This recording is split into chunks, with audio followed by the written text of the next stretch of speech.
अध्यक्ष महोदय, आज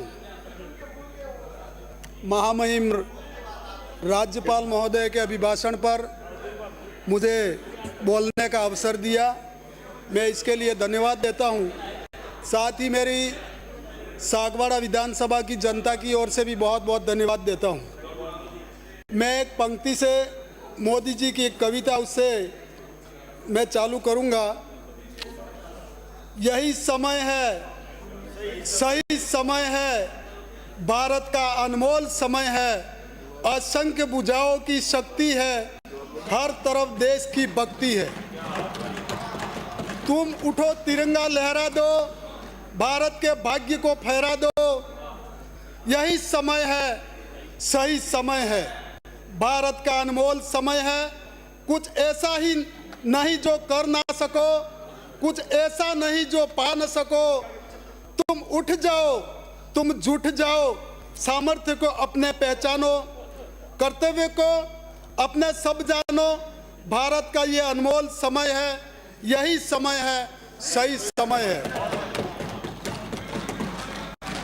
माननीय अध्यक्ष महोदय, प्रदेश की जनता ने हमारी जन कल्याणकारी भावना के आस्था रखकर भ्रष्टाचार मुक्त शासन स्थापित करने तथा राजस्थान को अग्रणी विकसित राज्य बनाने के संकल्प में विश्वास जताते हुए हमें जनादेश प्रदान किया है।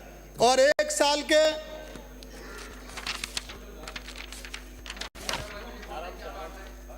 कार्यकाल में हमारी सरकार ने सुराज संकल्प की सिद्धि के लिए पूरे मनोयोग से कार्य किया।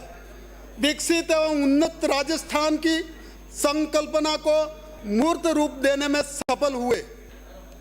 राज्य को अग्रणी पंक्ति में लाने के लिए हम सबका साथ, सबका विकास, सबका विश्वास, सबका प्रयास व सबका कल्याण की सोच के साथ अथक परिश्रम कर अंतिम छोर तक खड़े व्यक्ति के चेहरे पर मुस्कान लाने का सतत प्रयास किया जा रहा है।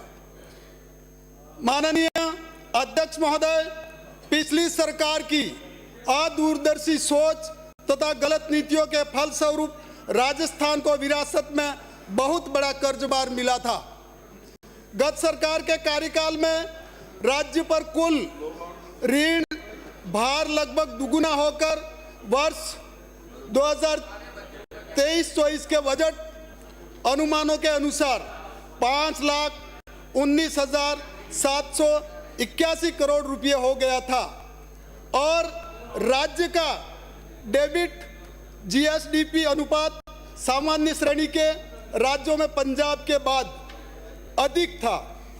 इसके साथ ही वर्ष 2023-24 के अंत में राज्य में प्रति व्यक्ति ऋण वर्ष 2017-18 36,880 रुपये से बढ़कर 70,800 रुपये हो गया, जो कि पिछली सरकार की अदूरदर्शी सोच का परिणाम था। पूर्ववर्ती कांग्रेस सरकार के कार्यकाल में प्रदेश जहां एक और विपरीत वित्तीय स्थिति में आ गया था, वहीं दूसरी ओर गलत नीतियों, भ्रष्टाचार, लचर कानून व्यवस्था, कुशासन एवं तुष्टीकरण के कारण प्रदेश के विकास की गति भी मंद हो गई थी।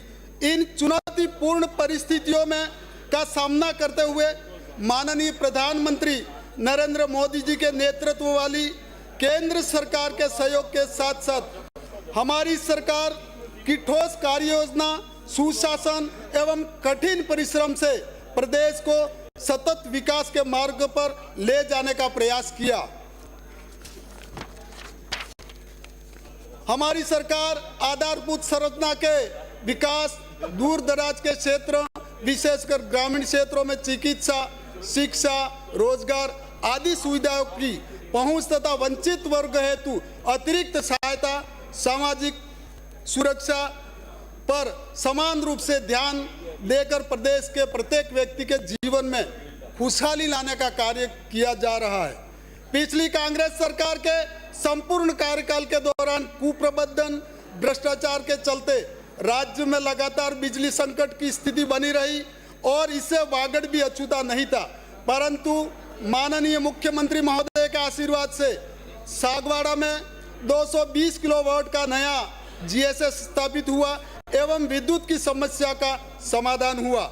इसके लिए मैं माननीय मुख्यमंत्री जी का आभार व्यक्त करता हूं। साथ ही सदन के साथ प्रदेश की जनता ने भी यह विदित है कि गत कांग्रेस सरकार के कार्यकाल में जल जीवन मिशन के अंतर्गत न सिर्फ भ्रष्टाचार हुआ एवं गुणवत्ता संबंधी भी बहुत अधिक शिकायतें प्राप्त हुई, बल्कि परियोजना के इम्प्लीमेंटेशन की गति भी अत्यधिक धीमी थी। उसका उदाहरण भी पिछले 4 वर्षों में सागवाड़ा विधानसभा में 353 गांव 212 गांवों की योजना का पूर्ववर्ती कांग्रेस सरकार के कार्यकाल में प्रारंभ ही नहीं की और सागवाड़ा की जनता को मोदी जी का सपना था कि शुद्ध जल मिले, उससे महरूम रख और उन्होंने इस परियोजना को उदयपुर के प्रोजेक्ट में डाल दिया, जो कि सागवाड़ा की जनता के साथ कुठाराघात किया। लेकिन जब से हमारी सरकार बनी, भजनलाल जी की सरकार बनी, तब से योजना में गति मिली। हम हर घर को नल एवं जल से पानी उपलब्ध होने वाला है। माननीय प्रधानमंत्री जी एवं माननीय केंद्रीय जल शक्ति मंत्री जी की पहल पर अब हमने केंद्र सरकार के जल शक्ति मंत्रालय द्वारा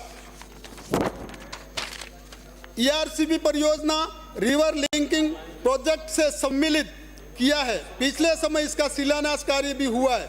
राज्य एवं केंद्र सरकार के मध्य MOU को साइन कर कार्य प्रारंभ करने का मार्ग प्रस्तुत किया है। सदन के माध्यम से मैं ERCP परियोजना को त्वरित गति से इम्प्लीमेंट करने की दिशा में इस महत्वपूर्ण कदम को उठाने के लिए माननीय प्रधानमंत्री मोदी जी, माननीय केंद्र जल शक्ति मंत्री जी एवं माननीय मुख्यमंत्री जी को धन्यवाद ज्ञापित करता हूं। साथ ही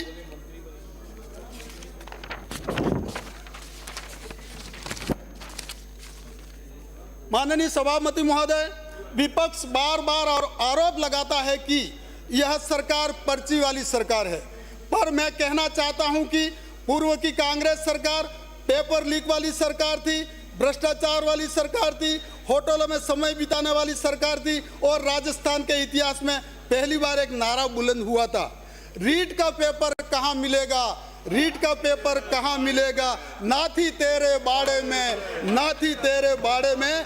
ये स्थिति हमारे युवाओं के साथ में की है।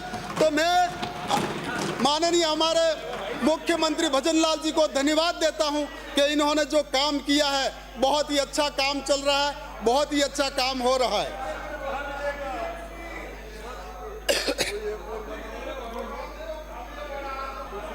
भर्ती समयबद्ध आयोजित कराने के लिए राजस्थान लोक सेवा आयोग, राजस्थान कर्मचारी चयन बोर्ड आदि का वार्षिक भर्ती परीक्षा कैलेंडर जारी किया है, जिससे कौन सी परीक्षा कब आयोजित होगी एवं कब रिजल्ट आएगा, इसका कैलेंडर जारी कर समयबद्ध परीक्षा एवं कार्यक्रम हो रहे हैं, जिससे परीक्षार्थियों में नई उम्मीद जगी है। भजनलाल जी की सरकार द्वारा आर्थिक रूप से कमजोर परिवारों के छात्र छात्राएं विद्यालय में हीन भावना से ग्रस्त न हो तथा इन्हें भी शिक्षा हेतु आवश्यक स्कूल बैग, किताबें तथा यूनिफॉर्म उपलब्ध हो सके, इस दृष्टि से राजकीय विद्यालयों में पढ़ने वाले बच्चों को कक्षा 1 से 8वीं तक के समस्त विद्यार्थियों तथा कक्षा 9 से 12वीं तक की छात्राओं को प्रति वर्ष विद्यार्थी 1000 रुपये की सहायता प्रदान किए, जिससे बच्चों में निजी शिक्षण संस्था की ओर की तरह वातावरण न बने। ये आईपैड है, पेपर रखने वाला स्टैंड नहीं है। कई लोगों ने माननीय अध्यक्ष महोदय, पिछली सरकार में वागड़ की उपेक्षा हुई थी एवं वागड़ में कोई विकास नहीं हुआ था, जिससे वागड़ की जनता में काफी रोष था। परंतु हमारी सरकार ने पिछले बजट में वागड़ को विशेष सौगातें दी, जिससे वागड़ की जनता में एक नई उम्मीद जगी है और कांग्रेस सरकार ने शिक्षा, स्वास्थ्य एवं पानी की समस्या को बंटाढार कर दिया था। इसको लेकर पिछले बजट में माननीय मुख्यमंत्री महोदय एवं वित्त मंत्री महोदय उस घाव पर मरहम लगाने का प्रयास किया है।